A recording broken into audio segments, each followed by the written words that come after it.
My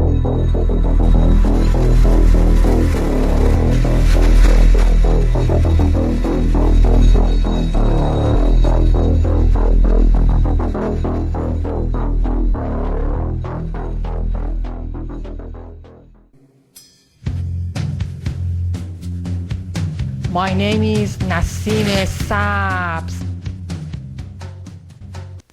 Let me ask you a question.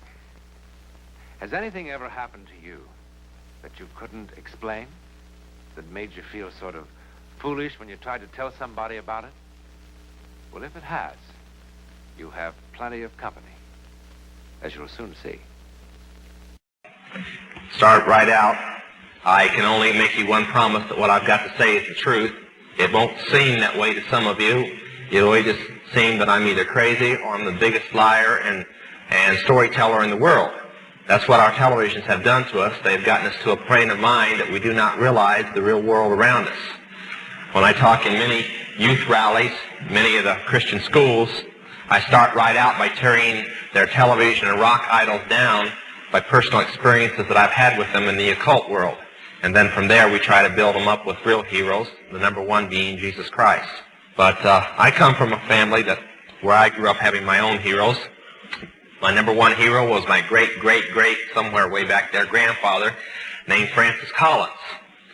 Francis Collins owned the first ship that the Puritans landed in here. It just so happened that 50% of the people on board were also witchcraft people fleeing from Scotland. And they were called the Collinses.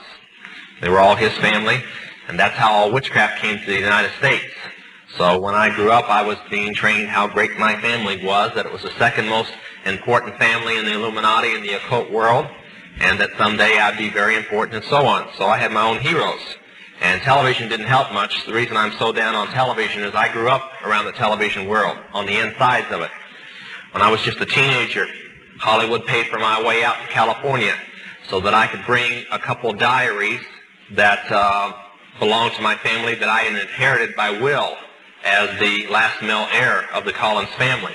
If you wondered why that fits with Todd's, the Collins family changed their name about 100 years ago to Todd to cover up some of the things that they had done. But I'm sure some of you will remember the show Dark Shadows. That was the show that paid for me to come to Hollywood to bring the diaries. Many of the scripts were taken from actual incidences in the diaries. And for instance, Barnabas Collins was based upon a man named Franz Williams Collins, a Revolutionary War hero. When I was growing up in the occult world, we were always taught that we had been somebody else before. It wasn't good enough that we were the person we were now. We always had to be a dozen people that we were before. We had to deal with this life and all the ones we were supposed to have had before and all the ones we were going to have in the future. And I was supposed to be in Franz Williams Collins. So I said that's who they based Barnabas on, so I wasn't exactly the nicest guy in the world. I grew up this way. When I was 13, I was taken into what is called the outer court to be trained as a priest in witchcraft. That had been like your pastor who just stepped off, or better yet, more like the youth director or something. When I was 18, I was initiated a high priest. That would have made me the pastor. At the same time, I became draft exempt.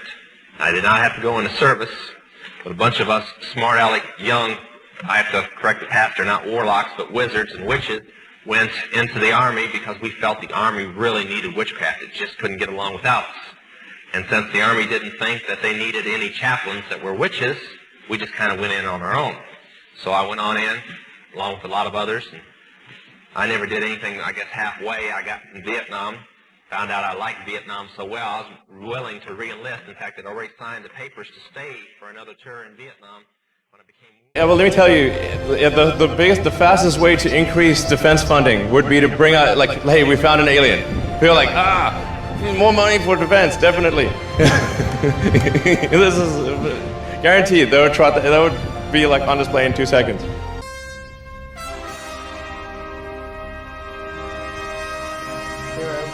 Rockets everywhere this morning.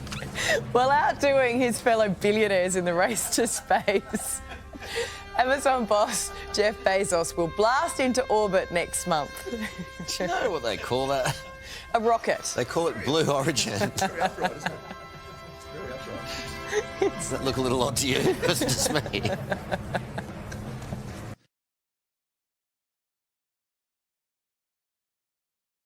5, 4, command engine start.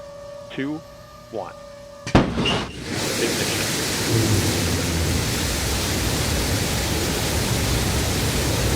We have liftoff. The Shepard cleared the tower. And New Shepard has cleared the tower on our way to space with our first human crew. Wait until the first one returns. Command engine start. 2, 1. Ignition.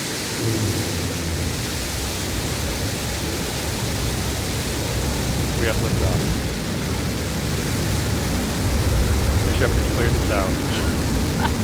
And New Shepard has cleared the tower on our way to space with our first human crew. Go, Jeff. Go, Mark. Go, Wally. Go, Oliver. You are going to space. A beautiful shot. About to return to its landing pad. There we see engine relights. The sonic boom. Just 6 feet above the ground, that cushion of air will puff, and they will have a soft touchdown, almost like just sitting in a chair. And touchdown. Welcome back, New Shepard's first human crew. What a flight. Welcome back to Earth, first step. Congratulations to all of you.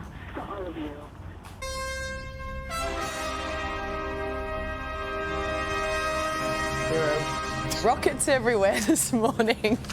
While outdoing his fellow billionaires in the race to space. Amazon boss Jeff Bezos will blast into orbit next month. You know what they call that? A rocket. They call it Blue Origin. I've always wanted to do this, and the sheer experience of looking out of the window is something I'm looking forward to.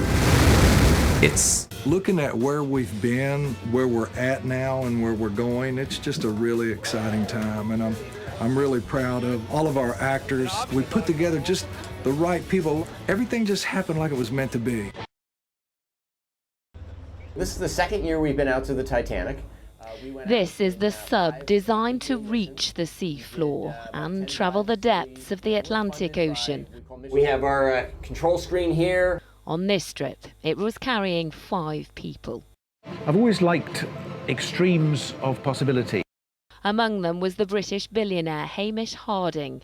This is him before a previous adventure, an exploration of the Mariana Trench.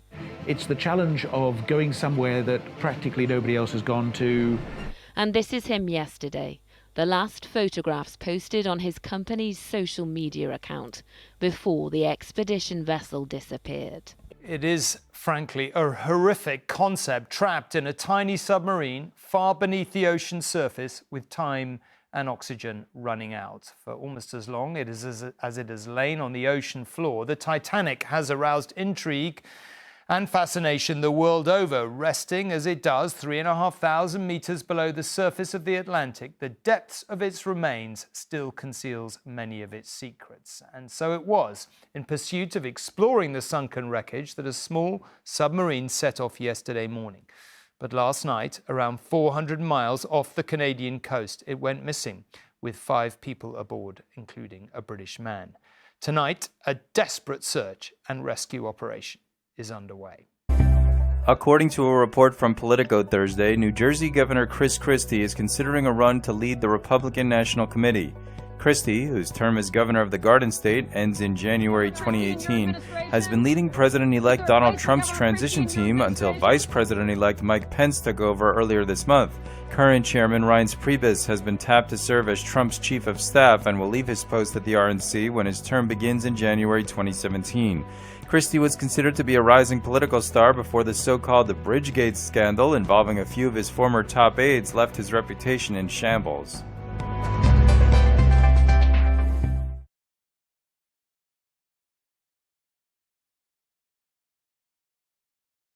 In the studio with us right now is Sandy Hook Elementary School teacher Caitlin Roy. Thanks for coming in. Thank you for having me. How old are you? I'm 29. And were you 29 December 14th? Yes. How long had you been teaching? Sure, I was at Sandy Hook as a first grade teacher for 6 years, and I taught a year prior in Westport. And can you tell us about that day? Can you bring us through the day? Sure. We were in morning meeting. It was around 9:30 in the morning. And I heard very loud, repetitive firing on the first classroom. So it was very clear to me what the noise was. 6-7 Sandy Hook School. Caller's indicating she thinks there's someone shooting in the building. We heard a loud bang. We thought that something fell. Then we heard another. And then we thought that that was a gunshot. It was 9:35 in the morning when 29-year-old Caitlin Roig began her morning class. When it happened, it was during our morning meeting. And literally right in the middle of that was when it started. What started? What did you hear? The shooting. I'm in the first classroom. And did you know it was shooting? I knew it was shooting immediately. It was just repetitive sounds? Yeah, it sounded like the type of gun that just shoots over and over and over again. And so I heard that, and I knew immediately that something was obviously very wrong. 6-7 Sandy Hook School. Caller's indicating she thinks there's someone shooting in the building. We heard a loud bang. We thought that something fell. Then we heard another. And then we thought that that was a gunshot. And I got up and I closed our door. It wasn't locked, but I closed it. And I just told all of our students that we had to get in the bathroom. It was all I could think of. I knew we had to be hidden. And how many children? I have 16 students. One was absent today, so 15. This is a bathroom that is 4 foot from my left to my right, 3.5 foot from the wall behind the toilet to the wall in front of me. So the bathroom she was talking about was actually 6 inches less. My knees would be against the wall. We are supposed to believe that Caitlin Roig hid in a bathroom that was 3 foot by 4 foot with 15 students, and one of those students was behind the toilet tank. 15 frightened first graders, one cramped place to hide. And so you got them in the bathroom? It's probably 3 feet by 2 feet. It's very small. I picked some of them up and put them on top of the toilet. I put one of my students on top of the toilet dispenser. I just knew we had to get in there. And are you layered on top of each other? We were all very, very close. Did they cry? No, if they started crying, I would take their face and say, "It's gonna be okay. Show me your smile." I really tried to and one of my students was, would say things like, "I know karate, so it's okay. I'll lead the way out." Really trying to be courageous and try to take over, and so obviously I said, "Okay, well, we really need to stay here right now. We just need to be calm and still and quiet." So even in the first grade, they knew. We were right there. I mean, we're the first room, so we heard it so clearly. They knew something was obviously very wrong. What did the teacher do then? She read us some books and we talked about things and they played little games in there. And while that was going on, your teacher was reading you books and keeping you calm? Yeah. She just kept her calm and told you a story? She read us The Nutcracker and another book that was about Christmas. And since we were in morning... So you knew right away? Mm-hmm. Yeah, I did, just because of my proximity to what was happening. And so I got up and I closed the door and turned the light off. I did not have time to lock the door because my classroom door and my desk are on polar opposite sides of the classroom, which is where my key was. So I turned around and I just said, "We need to get in the bathroom right now."